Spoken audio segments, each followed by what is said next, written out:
Olá, muito bom dia para você, muito bom dia nessa manhã de sábado. Nós estamos começando mais um programa em alta aqui na TV Difusora para tratar hoje sobre um tema que assusta todos os brasileiros e maranhenses. Sabe aquela expressão de que fome dói? Pois é, se o Maranhão é o estado que tem o maior percentual de domicílios em situação de insegurança alimentar do país, isso segundo dados da pesquisa de orçamentos familiares contínua do IBGE.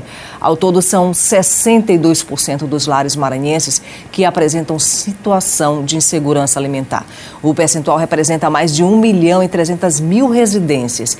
E para tratar desse assunto, eu recebo hoje aqui o economista e professor Felipe de Holanda e também o coordenador do movimento União BR no Maranhão, Wagner Santos Rosa. Tudo bem, pessoal? Bom, a gente gostaria de estar tratando de um tema mais interessante, palpitante aqui, né? Mas a gente vai tratar de uma questão que, infelizmente, assola ainda os brasileiros e os maranhenses, e me parece que é um problema que está muito difícil ainda de ser corrigido, né, nessa contemporaneidade, diante dessa realidade que a gente vê, sobretudo aqui no Maranhão. O que a gente considera hoje, as organizações consideram hoje, estado de fome? A gente poderia começar, Felipe, você falando a respeito disso, depois a gente pode passar para o Wagner. Estado de fome, né? A gente pode pegar essa metodologia da pesquisa sobre alimentar e nutricional, de segurança alimentar e nutricional, que você tem desde da chamada insegurança alimentar leve, né? Que é aquela em que você está mudando alimentos, restringindo, digamos, a qualidade, né? E no futuro pode ter em breve alguma falta de alimento, né? Isso pega mais ou menos 30% da população brasileira, né? 28% da população, 60 milhões de pessoas. A insegurança alimentar moderada, que pega outros 15%, né? 14 milhões de pessoas, ela é quando você já tem uma restrição de quantidade. Pelo menos um membro da família, você já está racionando comida, além de ter feito a substituição de alimentos melhores, por exemplo, carnes por processados, né? Ou então você tira a proteína animal, né? Enfim. E, finalmente, o estado de fome aberta, de fome declarada, porque todos esses são situações de fome potencial, fome que já está colocada pela restrição, e a grave, essa que está atingindo mais de 15% da população brasileira, né? Então nós estamos falando de 31 milhões de pessoas que tem restrição quantitativa, estado de fome mesmo, essa fome que dói, né? Então 60% da população com problema de insegurança alimentar e 15% em estado de fome aberta. São 3 décadas de regressão no Brasil. Nós voltamos à década de 90, né? Lembrando que em 2014 o Brasil foi declarado oficialmente um país fora da zona da fome, né, Wagner? Sim. Com menos, na época era 14%, né, da população brasileira que tinha algum tipo de insegurança alimentar e tinha praticamente desaparecido a insegurança extrema. Pois agora nós estamos acima da média mundial, né?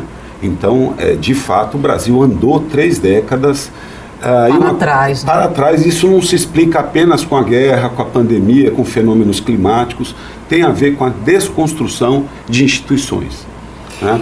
E aí, nessa história toda, vem um movimento, né, que está lidando diretamente com essas pessoas que sentem a fome que dói, né? Explica pra gente como é que nasce esse movimento. Perfeito. Então, o movimento União BR, ele nasce em São Paulo, né, através de 2 irmãs, a Tati e a Marcela, por um grupo de WhatsApp. Começaram a montar um grupo de WhatsApp, construir um movimento ali, São Paulo, Rio. E aí, isso em meio à pandemia. E aí isso foi se alastrando por todo o Brasil, né? Aí a gente começou a ter coordenações no Brasil inteiro. Todos os estados hoje têm coordenações. Então hoje acontece uma captação em São Paulo muito grande de recursos através das empresas. Já são mais de 33 milhões arrecadados e distribuídos para famílias em situação de vulnerabilidade. E o que nos deixa mais felizes é entender que o que a gente faz tem uma estratégia, né? Diferente do que o Estado tem feito hoje, a gente percebe que não existe essa estratégia para alcançar quem realmente precisa, por ser autodeclaração. A gente consegue alcançar o público que realmente precisa. A gente entra nas comunidades, faz pesquisa, entende a realidade. A gente tem dados que famílias que têm crianças com menos de 10 anos são as famílias mais afetadas por essa fome. Então a gente tenta focar nessas famílias. Então a gente entende que o nosso trabalho tem feito a diferença dentro das comunidades. E quando você olha esse retrato dessas pessoas que estão dentro, né, do público-alvo, eu não gosto nem de utilizar muito essa palavra, eu também sou antropólogo e sociólogo, nós tememos muito essa palavra de público-alvo, né? Sim. A gente não gosta muito de utilizar isso. Mas, assim, dentro desse perfil dessas famílias que estão sendo atendidas, né, pela União, estão dentro dessas estatísticas que a gente vê todos os dias, negros, mulheres, famílias de sendeiras. Quando eu falo famílias de sendeiras, mulheres que, em geral, o marido foi para uma fazenda de cana no sudeste do país, ou foi trabalhar na construção civil, está sendo vítima de trabalho escravo e aquela família ficou no Maranhão. Quais são as características dessas famílias que vocês encontram aí pelo meio do caminho? A gente entende, dentro das comunidades, né, aqui na região metropolitana, a gente atende muita área de favela, né? Área de comunidades, então a gente percebe que são famílias recém-formadas muitas das vezes, são famílias que saíram da casa dos pais, muito jovens, e aí às vezes o marido tem que sair para trabalhar, vai para outro estado, a mãe fica sozinha com os filhos, ou às vezes o pai realmente não se responsabiliza, né? Acaba saindo de casa e a mãe fica sozinha. A gente atende várias situações de mães solteiras que têm 3, 4 filhos e o pai foi comprar um cigarro e nunca mais voltou, que é aquela velha história, né? Então, a gente lida com isso todos os dias e a gente recebe pedidos nas nossas redes sociais e, infelizmente, devido ao aumento, né, aí dos itens da cesta básica, a gente diminuiu bastante a quantidade de arrecadação. E muitas das vezes a gente se vê assim, sem ter muito o que fazer diante desses pedidos. E hoje, como é que o Maranhão configura dentro desses estados que são atendidos pela União, né? Quer dizer, você vê um cenário muito pior aqui para essa região, né? Para o Maranhão? Nós fazemos reuniões quinzenais, né? O Brasil inteiro. E aí a gente faz pesquisas para entender qual é o estado que está precisando mais daquela doação específica. Então, fizemos uma captação, por exemplo, de algum banco lá em São Paulo. E aí, entendendo a realidade, olha, eu tenho um município tal que passou por uma situação de enchente, por exemplo, o Mirador na época. E aí a gente correu atrás de doações para aquela área específica. Então a gente está sempre em busca dessas localidades que estão sofrendo mais, às vezes por conta de um problema como esse de enchente, e às vezes mesmo, segundo a pesquisa, né? As áreas, a Baixada, por exemplo, e as áreas litorais estão sofrendo bastante com a insegurança alimentar. E aí com esses dados, que são muito importantes, a gente consegue captar recursos para atender essas comunidades. Bom, eu cheguei numa região, num povoado chamado Alto Alegre, ali na região dos lagos, próximo a Lago da Pedra, ali naquela região toda.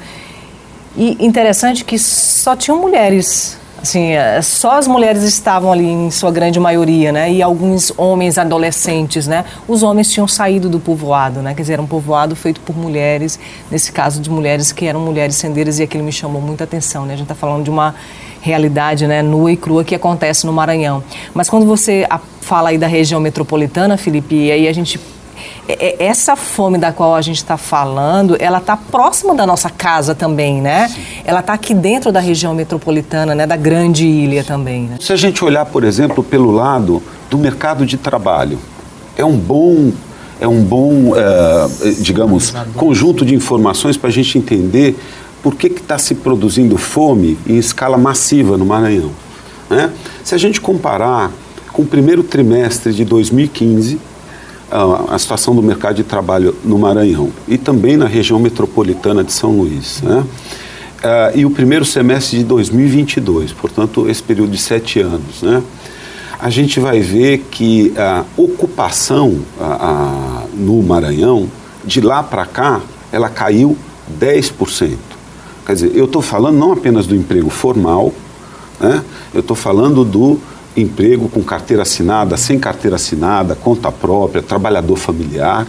No Brasil, na média do Brasil, ele cresceu 3% nesse período de 7 anos. Aqui caiu 10%. Nós tínhamos 2.600.000 maranhenses que estavam ocupados, de uma população de 6.800.000. Né? Esse número caiu nesses 7 anos por causa da recessão, da grande seca que nós tivemos e depois a pandemia e agora essa confusão inflacionária, né, que o aumento do preço dos combustíveis, dos grãos, das carnes, toda esse conjunto de fatores, aliás, de escala mundial, mas que está pegando bastante o Brasil, que corrói o poder de compra dos trabalhadores. Agora, no Maranhão, você tem 300.000 pessoas que perderam a ocupação comparado com o início de 2015, só que a população cresceu nesse período. Deveria estar gerando. No país gerou 3% né, de ocupações, 1 milhão de empregos no setor privado sem carteira no Brasil e 600.000 com carteira. No Maranhão, quando a gente vê essa realidade, a gente vê que fecharam-se 6.000 empregos com carteira nesse período de 7 anos e foram criados 130.000 sem carteira. Então, ou seja, um grande contingente aí na informalidade. Então, houve uma precarização muito grande no mercado de trabalho do Maranhão. Né? Então, todo o emprego que foi gerado, ele foi gerado sem carteira, no setor privado. E mais, desapareceram 300.000 contas próprias. O que é a conta própria? É aquele que é o empregador de si mesmo, ele não tem empregado. Né? No caso do Maranhão, esses 300.000 estão concentrados na pequena agricultura familiar. Esse grande contingente desapareceu, começou a desaparecer das estatísticas em função da grande seca de 15 e 16, combinada com uma recessão profunda, com a queda que a recessão trouxe nas transferências tributárias para o Maranhão. Sim. O Maranhão é tremendamente dependente do FPE e do FPM, do Fundo de Participação dos Estados e Municípios, é 50% da arrecadação do Estado e 90% da arrecadação dos municípios. Né? Então, isso já caiu bastante em 2016, caiu 6% em termos reais, e depois veio um conjunto de políticas desmontando, né, desde o governo Temer, com o teto de gasto, atingindo principalmente saúde, educação, assistência social, ciência, tecnologia e investimento em infraestrutura. Ou seja, aqueles que têm impacto no emprego e que o Nordeste, particularmente o Maranhão, dependem muito. Então, esse conjunto de fatores levou à expulsão de 300.000 pessoas do mercado de trabalho, ao desaparecimento de ocupados que dependem que não estão trabalhando, sendo remunerados, portanto, né, e precisam são dependentes. No caso do Brasil, finalizando, né, esse conjunto de números, né, para a gente entender a ocupação e como daí você vem, pela falta de renda, vem a miséria e vem a fome. Quer dizer, no Brasil, a gente tinha a taxa de participação, que é o conjunto daqueles que estão ocupados sobre a força de trabalho. Sim. Não é isso? Essa taxa de participação, e tem aqueles que são fora da força de trabalho e que estão desocupados. Pois muito bem, a taxa de participação no Brasil era 62% em janeiro de 2015. Em janeiro de 22, no primeiro trimestre, perdão, que é a pesquisa PNAD contínua, né? Pesquisa Nacional por Amostra de Domicílios Contínua do IBGE, voltou a 62%, depois de ter oscilado a 58%, 59% por causa da pandemia, a recessão também. No Maranhão, esse número estava na casa de 55%, agora está em 49%, não recuperou. Nossa. Então, assim, o que significa basicamente que de cada 10 maranhenses, 4,8 estão produzindo renda para os 10. No caso do Brasil, é 6,2. né? Recompôs o que aconteceu com a economia, embora no caso do Brasil o emprego tenha precarizado, tem mais gente, como eu disse, 1 milhão de novos sem carteira contra só 600 mil com carteira, então você precarizou. Mas no Maranhão você destruiu muitas ocupações conta própria, esse pessoal engrossou o exército dos chamados desalentados, que são aqueles que gostariam de trabalhar, mas não tem nem chance. Isso que eu ia falar. No meio de tudo isso, você tem os desalentados, que são aquelas pessoas que já estão cansadas de bater na porta, né, atrás de emprego e que praticamente já desistiram, estão em casa ou estão nas ruas. Né? Então, o aumento da carga de dependência, ele se reflete e junta a uma desocupação muito grande em redução dos rendimentos reais. Então, a massa de rendimentos do trabalho reduziu-se, né? Pelo menos 300 mil pessoas não têm mais renda nenhuma, não tem mais nenhuma, dependem de iniciativas como essa. E por outro lado, do ponto de vista institucional, particularmente no governo Bolsonaro, né, o que nós temos assistido é um desmonte de instituições, de políticas públicas na área da assistência social, mudança de critérios de focalização. Por exemplo, o Bolsa Família, ele ponderava pelo número de filhos, e o Auxílio Brasil, ele paga a famílias unipessoais praticamente o mesmo que paga para famílias com 4 ou 5 filhos, o que significa que o que o Wagner estava pontuando, onde a pobreza está batendo mais forte é nos lares com mulheres, apenas com as mulheres, a pobreza e a insegurança alimentar, e também naquele pessoal entre 20 e 40 anos que são com os filhos pequenos. Então, nós estamos... e essas políticas de desinstitucionalização, de perda de foco, elas estão fazendo com que um contingente enorme de crianças brasileiras deixem de entrem em insegurança alimentar grave, numa idade crucial para a sua formação intelectual, sua formação, né, seu bom e sadio desenvolvimento fisiológico. Então nós estamos condenando uma parte dessas crianças brasileiras, e não é pouca gente, a um futuro, digamos, a permanecer na zona da desigualdade e do desprivilégio, né? É muito preocupante, né? Agora, é difícil fazer um trabalho como esse que vocês fazem, né? E enxergar essa realidade, porque é um trabalho que depende da doação, né? Depende da sensibilização das pessoas, das instituições e também das empresas privadas, né? E além disso, existe muito o pensamento de que não posso continuar doando porque as pessoas não vão procurar trabalho e, enfim, essa máxima que utilizam como se as pessoas estivessem passando fome porque elas quisessem estar naquele lugar. E a gente entende e percebe que a ausência de políticas públicas e sociais dentro das comunidades é que fazem essas famílias passarem por essas situações, né? Quando a gente faz essas pesquisas, a gente verifica o número de filhos, a renda per capita, a gente percebe a escolaridade dessas pessoas que estão inseridas naquele contexto. E a maioria delas não terminaram o ensino fundamental. E às vezes por falta de escola, e às vezes porque não tinham um chinelo para ir para a escola. Enfim, então a gente ouve situações diversas de falta de alimento muitas das vezes. Não fui para a escola porque eu estava com fome, eu vou ficar na escola com fome.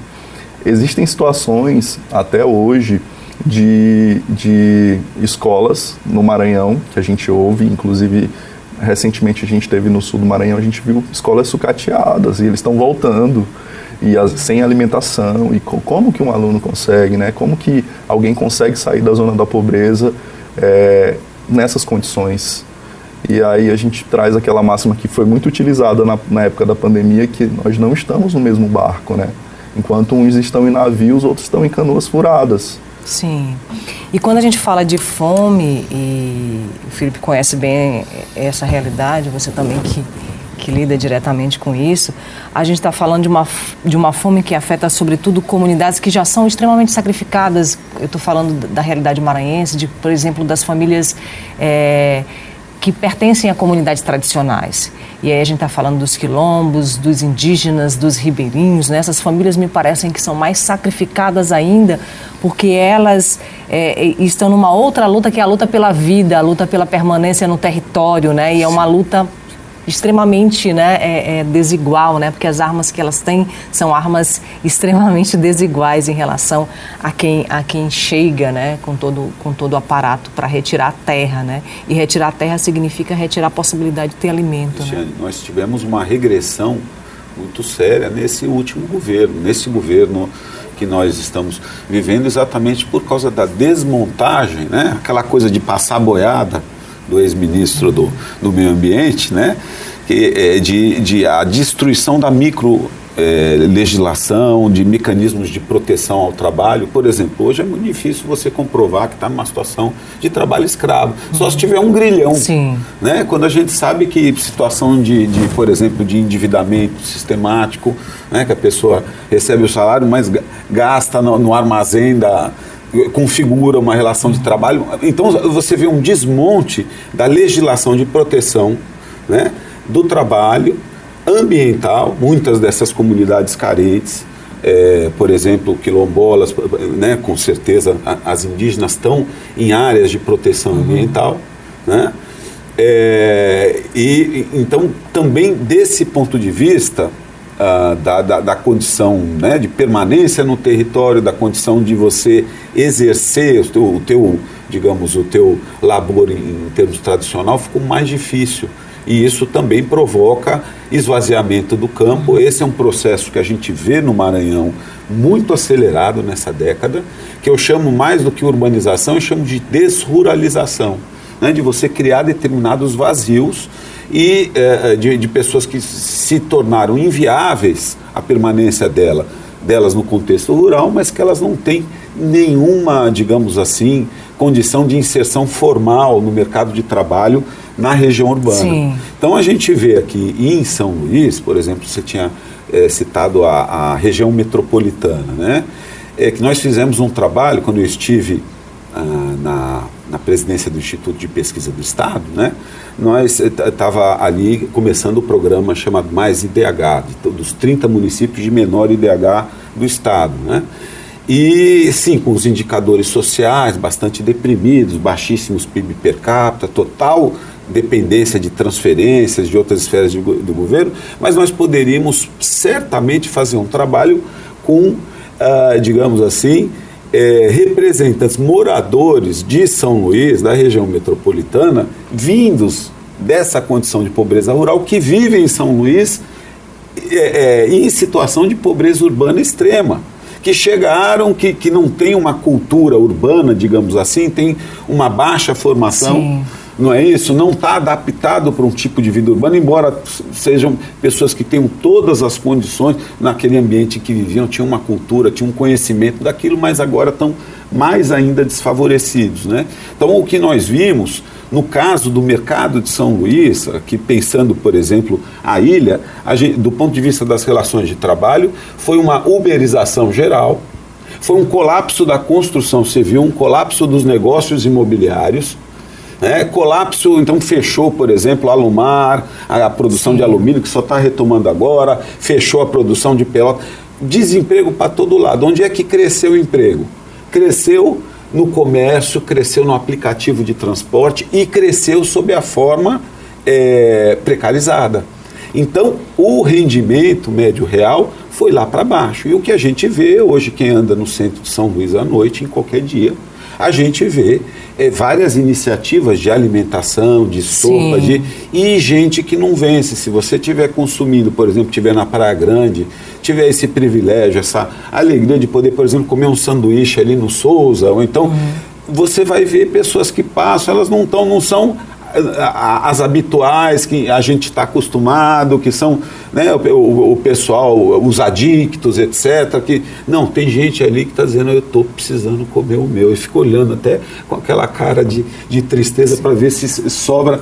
Essa coisa mudou muito, piorou muito, e também, em especial, né, a gente diz, na região metropolitana também, a gente tem os 30 municípios mais pobres, os 150 mais pobres, que estão aqui dentro, e aqui dentro o mercado de trabalho não responde. Gente, a gente está falando de fome no programa Em Alta de hoje. A gente vai fazer um pequeno intervalo e a gente volta daqui a pouco para continuar falando sobre as mazelas da fome, as consequências e se há alternativas para a gente sair dessa situação, sobretudo aqui no Maranhão. Até já. De volta com o programa Em Alta, a gente recebe aqui em nossos estúdios o professor Felipe de Holanda e o coordenador do movimento União BR no Maranhão, Wagner Santos Rosa. Queria pedir aí para a produção colocar para a gente uma frasezinha aqui, para a gente poder analisar aqui na nossa tela. Cada dia a natureza produz o suficiente para a nossa carência. Se cada um tomasse o que lhe fosse necessário, não havia pobreza no mundo e ninguém morreria de fome. Sabedoria aí de Mahatma Gandhi, né? Deixando aí essa lição pra gente. Mas tem uma coisinha no meio de tudo isso que assola o Brasil, né? E que parece que é assim um câncer difícil de ser vencido, e parece que a gente olha assim para ele e a gente não consegue ver uma alternativa, que é a questão da corrupção. A corrupção que ela me parece bem estruturada no nosso país, né? Ela tá dentro, né, das instituições, ela está dentro do poder público e ela está no nosso cotidiano também, né? Eu estou falando dessa corrupção que está entre a gente também, né? E na nossa, que parece que foi impregnada também na nossa cultura, né? Parece que pequenos atos corruptivos fazem parte da cultura brasileira e eles são naturalizados, né? E as nossas crianças e os nossos adolescentes crescem achando que você apresentar uma carteira de estudante quando você não é mais estudante é uma coisa natural, ou quando você apresenta uma carteira de idoso para você passar e quando você não é idoso também é uma coisa natural, ou quando você paga alguém para ficar na fila para você passar na frente de milhões, né? E determinados privilégios, parece que é uma coisa natural. O que tudo isso tem a ver com a fome? Tem tudo, né, Felipe? Tem tudo, né, Wagner? Essa cultura brasileira da corrupção, porque quem está na instituição são pessoas, né? E essas pessoas, elas estão no meio social, vivenciando essa cultura também. Eu posso falar sobre isso, e aí me vem muito à cabeça a questão de como as pessoas acabam sendo egoístas, né? De só pensar no seu. A gente chega nas comunidades para fazer uma doação ou às vezes a gente vai visitar uma família, alguém que a gente teve contato na rua, ela chega, chora, diz que está precisando muito e tal, e aí a gente costuma visitar as casas, costuma entregar nas casas. E aí quando a gente chega lá, a gente vê uma estrutura, uma condição de vida muito diferente das que a gente costuma atender. E aí a gente vai buscar informações e a gente percebe que aquela pessoa, ela não estava dentro daqueles critérios que deveriam, sabe, que a gente deveria atender. E isso acontece muito, foi o que você falou, com essa estratégia, na verdade essa falta de estratégia do governo da autodeclaração. Todo mundo chega no CRAS e diz, eu recebo abaixo de R$200. E aí é autodeclaração. A pessoa tem renda, tem vários tipos de renda, e simplesmente para ter essa vantagem, né? Vou ganhar mais um dinheirinho do governo, afinal eu preciso desse dinheiro. Sendo que tem pessoas que precisam muito mais. Então esse critério de autodeclaração, infelizmente, para esse caso de renda, de benefício, eu acho que é uma coisa que não funciona, não tem funcionado. Porque se a gente for fazer uma pesquisa, a gente vai ver que tem muita gente que não precisa, de fato, recebendo esses benefícios sociais. Porque eu penso assim que no papel os programas sociais brasileiros, eles são muito bonitos, né? Eles têm, né, a natureza deles é bastante interessante, e a intenção também, né?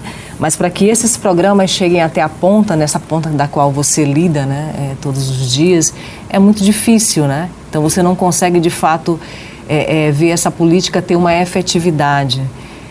E eu penso que isso traz consequências. Quando você tem um programa Auxílio Brasil, você tem outro tipo de Bolsa Família, e que você chega no interior do estado e você vê um quintal sem nada plantado e você vê um armário cheio de enlatados, isso nos preocupa, né? Então é algo que mexe muito com o modo de vida também dessas comunidades que estão sendo auxiliadas por esses programas, né? No que diz respeito à questão da corrupção, né, é um enfraquecimento dos mecanismos de controle do gasto público no Brasil. E a gente não sabe fazer controle social, né, Felipe? Parece que a gente não sabe. Eu falo a gente, o cidadão brasileiro. Mas de uma né? forma geral está mais difícil fazer. Orçamento secreto. né? Por exemplo, as políticas de segurança alimentar, que passam por estoques reguladores, preços mínimos. Vocês têm um arcabouço no Brasil. Isso cuida do arroz, isso cuida do feijão, isso cuida do trigo, da farinha de trigo, porque são itens da cesta básica. Foi desmontado nesse governo, né? Nós tivemos o paroxismo, no segundo semestre de 2020, de vender arroz, quando a gente estava numa crise de falta de arroz. A China comprando arroz, todo mundo, para recompor estoque, logo na saída da pandemia, faltando arroz no Brasil por causa de seca no Rio Grande do Sul, e a gente vendendo arroz para a China. Como é que o governo deixa um negócio desse? Claro que o preço do arroz subiu 140%, sacrificando quem? Os mais pobres, né? E faltou arroz na mesa. Faltou arroz na mesa. Então, essa questão que o Wagner disse aqui de autodeclaração, por que houve essa pequena mudança? Porque isso cola direitinho na questão eleitoreira, de você selecionar lá no município aqueles que vão ser beneficiários, porque são cabos eleitorais. Como é que você faz isso? Né? Quer dizer, no Bolsa Família, embora isso pudesse acontecer em um município ou outro, a gente tinha denúncia, mas você tinha lá um conselho, não é isso, paritário, que tinha a sociedade civil também, tinha os órgãos estatais e mais de uma esfera de governo, para poder alimentar o cadastro único. Então tinha critérios, que é o critério, e tinha a composição da família, tinha uma série, e o acompanhamento de saúde das crianças. Vacinou, não vacinou, está ganhando peso, está com problema, está com a presença na escola. Tudo isso foi desmontado. Então a chance de que a lei do Gerson, né? Importante é levar vantagem, né? Tinha uma propaganda antiga, Wagner, uma coisa, né? Mas de que isso aconteça... Do teu tempo, Felipe. Do meu tempo.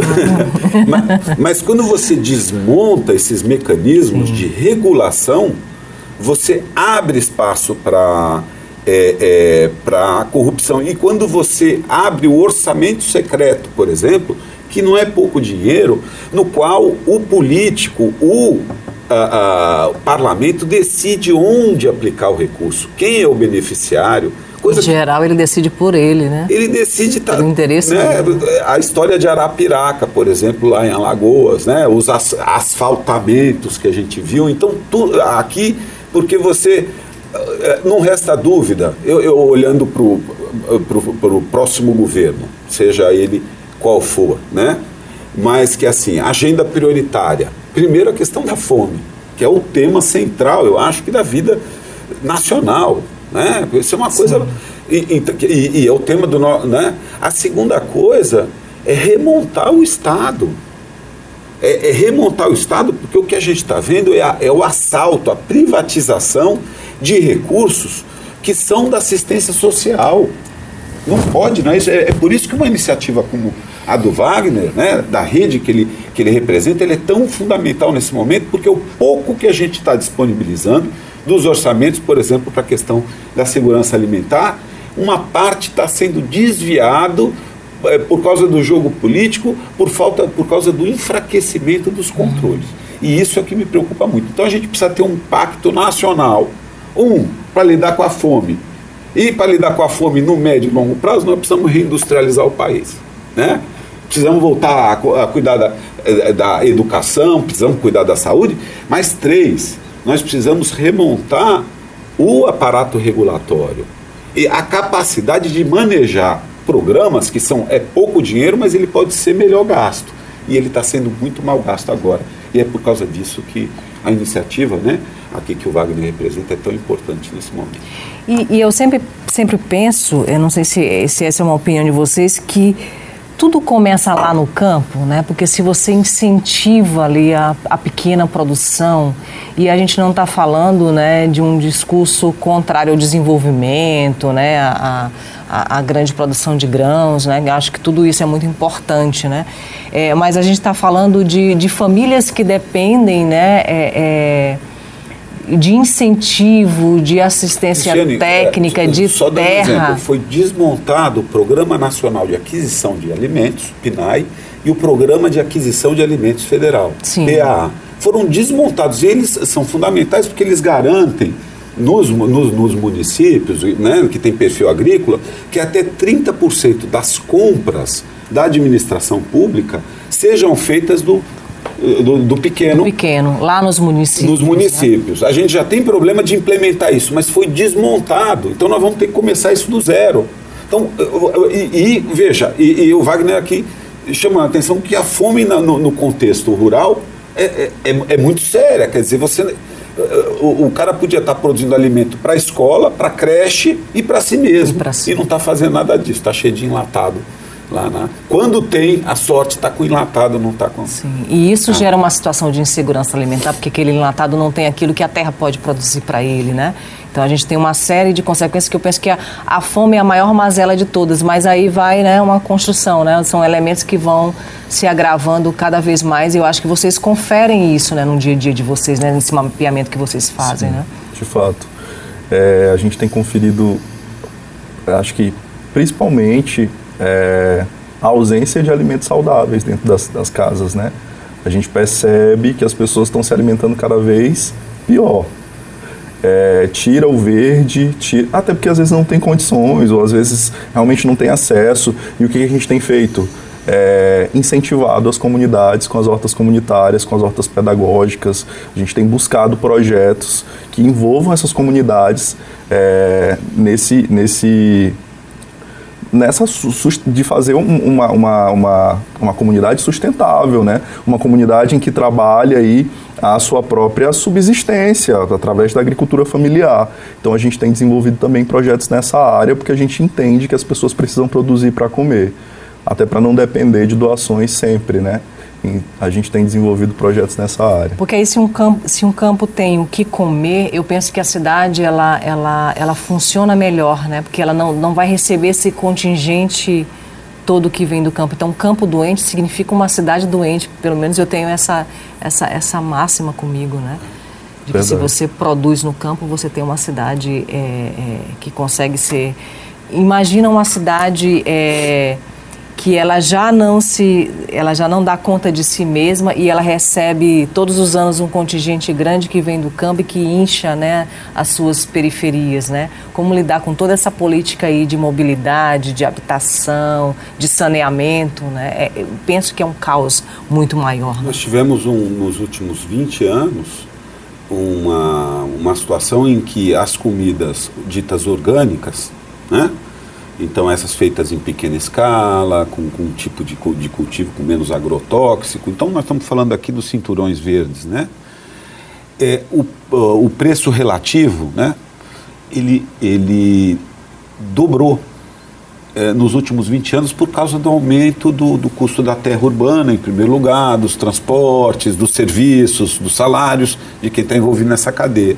Já o custo dos processados, feitos na base da soja, do milho e com potássio, com sódio, né? Sódio e toda essa coisa, que é a salsicha, caiu a metade.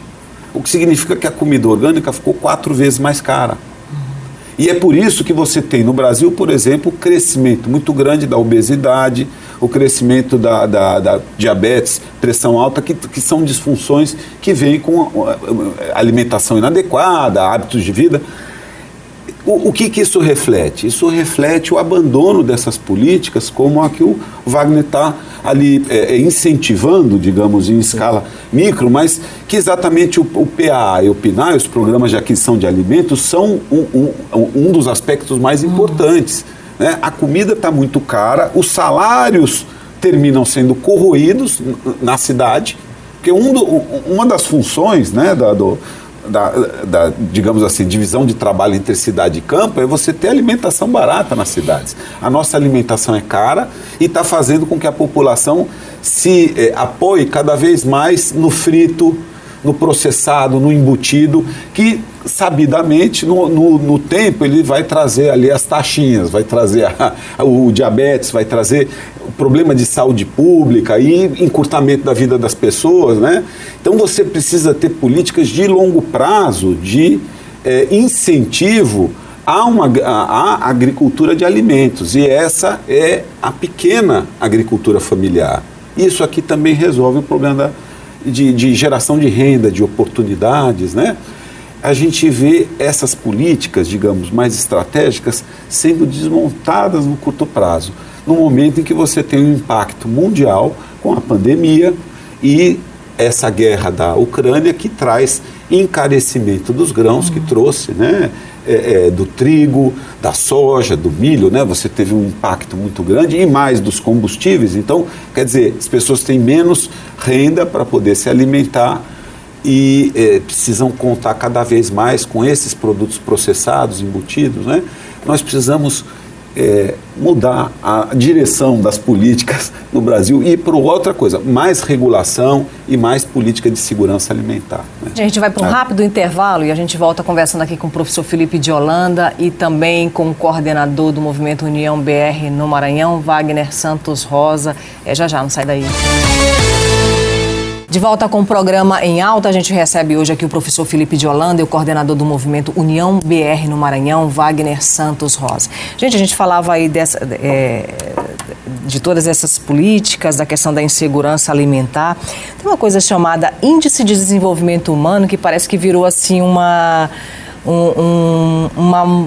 medalha, né, assim, para os governos, só que quando a gente vai olhar na prática, de fato, né, a gente vê que é um cenário devastador, sobretudo quando a gente olha para a nossa realidade local, né, que a gente consegue comparar essa realidade local da gente com outras realidades. Que peso que tem, né, a fome nesse índice, Felipe? O IDH, né, ele compõe 3 eixos. Um eixo é a renda, né? O outro eixo é a presença na escola, é a educação, né? Presença na escola e o outro é a saúde. E basicamente o indicador é longevidade. Bom, diretamente você afeta a questão da saúde, as pessoas vivem menos, se alimentam mal na infância e se comem processados, se estão no limite da fome, já pega ele já. Mas essas pessoas, não, era como a questão que Wagner estava falando de incapacidade de competir. Não dá nem para o jogo, então vai afetar a escolaridade e finalmente vai afetar a renda. Então a gente pode dizer que o problema da insegurança alimentar, ele corrói as 3 diretamente, a questão da saúde e indiretamente a questão da educação, porque quem não se alimenta bem não aprende e certamente não vai ter uma posição, não vai ter condições de disputar o mercado de trabalho. O que nós vemos no IDH, de uma forma geral, no Maranhão, e o Maranhão é importante se dizer que debaixo IDH nós temos mais de 2/3 dos municípios do estado. E eu estou te perguntando exatamente isso, porque você vivenciou ali o início da implantação desse programa, né, do Mais IDH, no Maranhão, mas a gente está falando de um estado que está sendo denunciado internacionalmente agora, né, por várias instituições, por maior índice de conflitos de terra com morte no território maranhense, né, está sendo denunciado junto à OEA. A gente está falando de um estado que tem os municípios mais pobres do Brasil, né, e de um estado com alto índice de desemprego, mas é ao mesmo tempo um estado de terras, de rios perenes, né, de terra fértil, e que a gente não consegue explicar essas contradições, né? O Maranhão, além de nordestino amazônico, né, dele ter importantes bacias hidrográficas, né? Você tem 5 bacias hidrográficas indo da fronteira do Piauí para a fronteira do Pará, mas ele tem água mal distribuída. O Maranhão tem um estado de Sergipe dentro de si como projeto de reforma agrária. São 1.000 assentamentos, mais ou menos, federais e uns 200 estaduais. Essa quantidade toda de terra tem pouca água e dificuldade de acesso. Então, tanto é que uma grande parte da pobreza do Maranhão está nessas comunidades, nesses assentamentos rurais. Além da questão dos quilombolas, que são muitas comunidades quilombolas, estão ali próximas também, e também as comunidades indígenas. Ali você tem a maior miséria, a maior taxa de participação da população no mercado de trabalho, né, e, portanto, a maior dependência de transferência, né? O Maranhão é uma área de avanço muito, muito importante do agronegócio, mas o agronegócio conversa de maneira excludente, precária, com poucas exceções, com a agricultura familiar, né? essa articulação ela pode ser melhor feita se a gente olhar para os estados de Santa Catarina, por exemplo, de Goiás, né? Por exemplo, se olhar para Paraíba, para o Ceará, de experiências em que você tem, digamos, dentro de cadeias produtivas da agroindústria, da alimentação, você tem uma combinação, você tem espaços nos quais os pequenos agricultores familiares, eles prosperam, eles conseguem tocar sua vida, pagar os estudos dos filhos e dar opções, enfim, se inserir. No Maranhão, isso aqui está andando de maneira muito... o que a gente vê é o esvaziamento, como eu disse, é desruralização. Nós estamos indo para 10 milhões de toneladas de produção de grãos. Soja, milho, né? Nada disso fica aqui, né? Isso é exportado in natura. Nós precisamos fazer o óleo, nós precisamos fazer a ração, nós precisamos fazer a carne, nós precisamos preparar a carne e alimentar a nossa população e mandar para o mercado externo. Mandar só a soja, 10, 20 milhões de toneladas, não gera imposto, não gera emprego de qualidade, gera um emprego para cada 150 hectares, né? Então, assim, primeiro, nós temos um problema muito sério climático no Maranhão. O rio Itapecuru está secando, que é o maior reservatório aqui. Ele atravessa mais de 40 municípios. E é um depósito de dejetos também. De dejetos, está sendo assoreado e nós precisamos levar água para as comunidades rurais. E nós precisamos conectar essas comunidades rurais com o mercado. Não adianta que o cara ganhe até lá uma sementinha, uma assistência técnica para produzir, se ele não tem como comercializar. Não tem estrada, né? Estrada e como fazer o quê? Escala, padronização para poder, por exemplo, bancar as creches, os hospitais, os CRAS, os CRES, todos aqueles que compram. O que você vê, eu trabalhei com monitoramento do programa Mais IDH, o que você vê é que eles não chegam à escala, até porque o recurso é pulverizado. Ele vai para 20 povoados, quando ele devia ir para 3, 4 povoados inicialmente, que tenham condições de distância econômica pequena, digamos, da sede de onde se compra aquilo, e aí você replica aquilo. Isso é uma lógica estratégica. A outra lógica está mais próxima da lógica eleitoral, quando você pulveriza o recurso, porque o cara faz, o que ele vai fazer com a produção? Você não pode vender, ele come. E você volta para a situação inicial. Ou seja, a solução não é aumentar os restaurantes populares, né? Quer dizer, essa é uma medida de ponta, né? Que pode até existir, mas ela não sana a fome, né? Ela não acaba com a fome, né?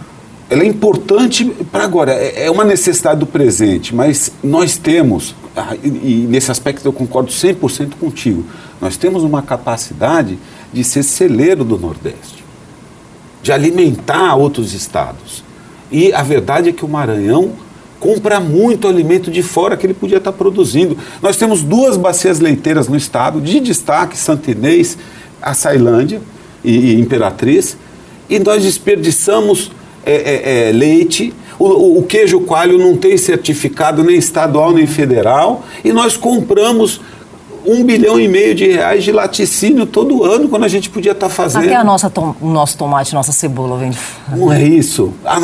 Tanta coisa que você pode fazer, mas aqui o atravessador, ele precisa comprar, ele prefere ter o monopólio na compra e distribuir de longe do que comprar barato e perto. Né?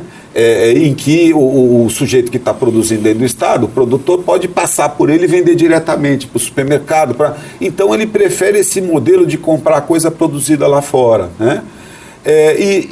O resultado é isso. O Maranhão podia alimentar a sua população e agregar valor, né? Adicionar valor, agregar valor a produtos alimentares, exportar para o mundo, inclusive. Mas, no entanto, ele fica comprando comida lá de fora e a população sem trabalho e sem se alimentar direito. A gente falou bem aqui no início de 3 décadas de regressão. Há esperança? E eu queria ouvir isso de vocês, assim, há esperança. A gente está num ano emblemático, que é um ano de eleições, né, e eleições majoritárias, né, o destino da gente, de todos nós brasileiros, maranhenses, né, tá lá na urna eletrônica, né, e precisa ser um voto muito pensado, né? Muito noites de sono pensando, né? Estrategicamente como que esse voto vai acontecer, né? Porque é realmente um ano para a gente extremamente decisivo, né? Há esperança para tudo isso que a gente está falando, porque a fome ela é consequência de outras, né? Tantas mazelas, né? E ela vai originar outras tantas mazelas também, né? Paralelo ao Estado, que tem suas responsabilidades, as pessoas, as empresas também têm que ter suas responsabilidades. Recentemente estivemos em Mirador para fazer uma distribuição de tickets de alimentação, né? E conseguimos alcançar comunidades que estavam dentro da reserva, por exemplo, da reserva estadual. Do Mirador, do Parque Estadual. O que a gente conseguiu perceber foi uma grande empresa do agronegócio que planta soja naquela região. Ela tem cada vez mais chegado próximo do Parque Estadual. E a gente percebeu várias comunidades ao entorno e dentro desse parque que são desassistidas. E a gente fica nos perguntando, nós ficamos nos perguntando, cadê a responsabilidade social dessa empresa? A gente não está aqui para lutar contra o agronegócio, mas que eles tenham responsabilidade social. Eles estão ganhando muito dinheiro aqui e as comunidades que estão praticamente inseridas dentro desse território deles estão desassistidas. São comunidades que não têm escola, ou as escolas estão sucateadas, não têm saúde, e a gente passou 6, 7 horas para chegar lá de carro. Então, falta muito da responsabilidade social da empresa, das pessoas, do poder público, para mudar essa situação. Que, aliás, é onde está a nascente do Rio Itapiacuru, né, lá dentro, né? E o Alpercatas, que passa e que dá volume, né, ao Rio Itapiacuru lá dentro do parque. A gente tinha dados do MEC, de uma escola dentro do Parque do Mirador, que tinha X alunos, e a gente chegou lá dentro e a escola simplesmente não existia. Não existia. Né? E a prefeitura naquela época contabilizava como se essa escola existisse e recebia recurso como se aquela escola... Do Fundeb. Exatamente, como se aquela escola existisse e a comunidade estava sem escola.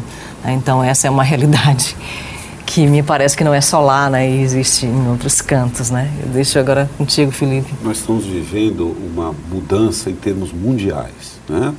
Um processo que a gente chama de desglobalização, né? De um lado é o esgotamento de uma certa promessa do mundo ocidental de gerar empregos melhores e melhores condições de vida para todos. Não acontece nos Estados Unidos, não acontece na Europa, não acontece na China, não acontece no Japão. A verdade é que nos últimos 40 anos, a parte de baixo da estrutura de distribuição de renda piorou, a parte de cima, né? E isso está gerando menos solidariedade social. Então, pandemia e guerra da Ucrânia tensionaram muito isso. E agora na verdade, tem uma guerra entre Estados Unidos e China que está indo contra, digamos, aquela coisa da liberalização do comércio e favorecendo, digamos, protecionismos e coisas assim. O Brasil está sendo afetado fortemente por isso, né? E é uma questão mundial, por exemplo, a inflação, o aumento do percentual de população com fome, mas desgoverno não necessariamente. Então eu sou otimista porque eu acho que nós temos uma história de viver crises sociais profundas e sair de maneira inclusiva, né?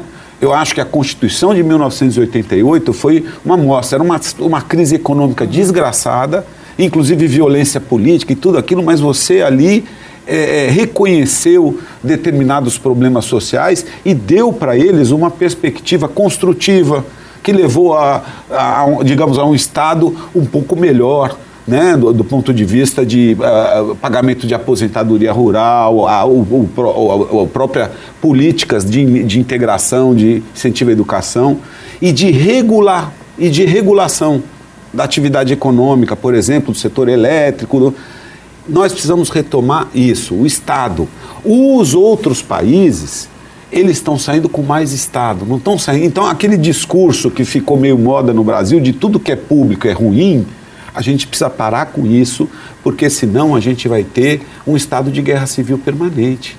A gente precisa olhar para aqueles menos favorecidos e a gente precisa fazer um grande pacto social. Eu sou otimista sim. Não é o Brasil para o qual eu me preparei, né? Aquele que eu achava que eu ia amadurecer, eu sou um pouquinho mais velho que você, né? Mas aquele que eu achei que certas coisas estavam garantidas e a gente, como foi dito, a gente regrediu umas 3 décadas nos indicadores sociais. Mas eu acho que nós aprendemos muito com isso e podemos fazer uma pactuação e reconstruir o que é público, o que é estatal, sem a lógica privada, e sim para atender as questões fundamentais, que são a fome, a economia da saúde, a reindustrialização do país, não é? E principalmente um padrão de regulação estatal que não esteja a serviço, né, do banditismo, que não esteja a serviço das estratégias eleitorais de curto prazo, da corrupção, e sim a serviço do que é público, da melhoria de condições de vida do povo.